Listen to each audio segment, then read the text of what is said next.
Hi. Hopefully everything's going okay with China marker. You should have finished your sphere and your bow exercise, both posted on Google Classroom, before you go into the final China marker project. For the final China marker project, I have a still life set up in my classroom, and I've taken several pictures of it from different angles and different viewpoints, and I put them onto Google Classroom for you so that you would be able to work from those photographs. And if you're in class, you can also check the real still life from time to time to look at it and see how light's hitting it, etc. It's not the ideal way to work with a still life, but this year's a little bit different, so we're going to go for it. When you're laying out a still life, it's not always the most fun kind of drawing to do, but it is one of the most important kinds of drawing to do because it shows you how to observe and check proportions against each other and think about, is this too big? Is this too small?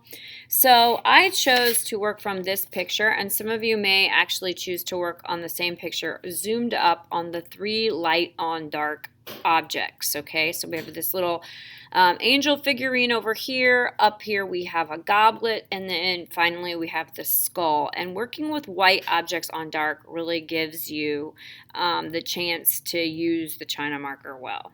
So I'm going to go ahead and sketch this out with lines, trying to place everything correctly and everything in proportion before I ever use China marker on it. I'm going to observe things very carefully. I'm definitely going to observe things like the negative spaces shown here, okay, and the negative space of the eye and between all of the objects. The negative spaces are extremely important. Positive spaces would be where the skull actually is, the goblet actually is, and the angel actually is, and the negative spaces are those spaces around it. If you are having trouble laying this out, flip the image upside down so that you are not thinking of a skull, a goblet, and an angel. You are just thinking of shapes, and draw it out that way. Just like when you watched the video How to See, or it's entitled something like How to See. It's a really good idea. The guy in that draws those fair swings and that ride, and the same thing can be true for you here. Okay, so I'm going to go ahead and sketch this out and move my camera so you can see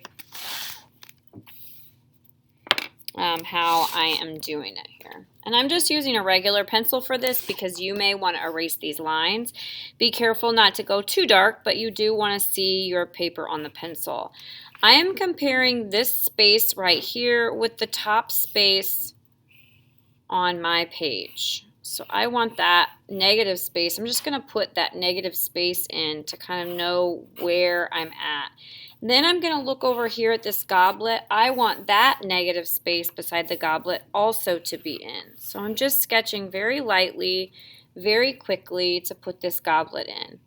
Then I'm going to come down around, and somewhere down here, the stem of the goblet's there. Now take your time, okay? Like always, my demos are meant to be quick so that you can get to work and not spend hours and hours listening to my demo. I want them to be helpful, but I don't want them to be, I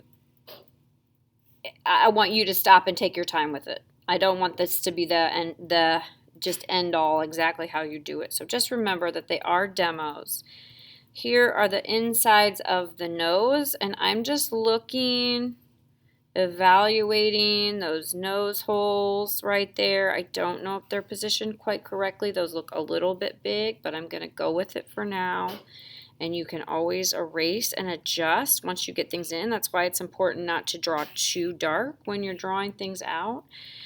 Here is the front of that bone. Just seeing things as shapes, not trying to see a skull here. I'm just trying to see things as shapes. Here are all of the teeth. I'm going to get the whole line of the teeth drawn in first before I draw in every tooth individually. Then I'm going to try to kind of divide them up here. And on that skull time lapse that we watched from last week, you can kind of see how they deal with teeth. I like how they deal with teeth on that time lapse. You can also look up skull time lapses on your own if you want. You'll get a whole bunch of different different things out of it. There are so many resources online too if you're needing different ways to do things.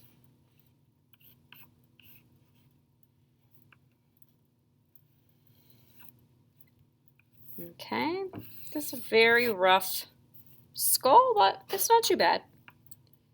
Again, take your time. Doesn't have to be perfect. You're just looking.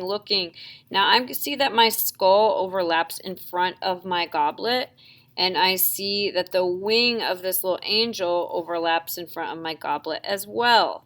Okay, and there's the little angel arm, and there's the little angel dress, and I'm looking at the shapes of these negative spaces. Take your time sketching this out. Okay.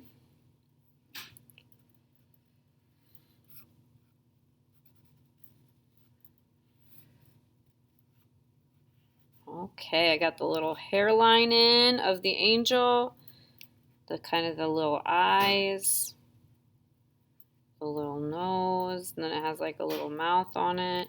Again, if I feel confused, I can always flip this upside down and see if things are matching. Now I'm going to hold up my quick line drawing. I don't know if the light will allow you to see it. All right. And then I can go in if you want to and clean up some of those lines. I'm not going to, but if you want to go in and clean up some of these lines and erase them and figure it out, you can. After you are done with all of your drawing out, then you can go in and start with your China marker. And you guys can start with your circular motions, fading in and out. And I will go ahead and post another time lapse of me continuing to work on this skull and where I hit the lights and darks. And just keep a nice, even, smooth, and then like if I'm inside this eye, I know that this is like a lighter gray here inside the eye, so I am not pushing as hard. So just take your time with your shading of the China marker. And again, I will post another time lapse so that you can see how to complete your still life drawing. Take your time, observe, have fun with it.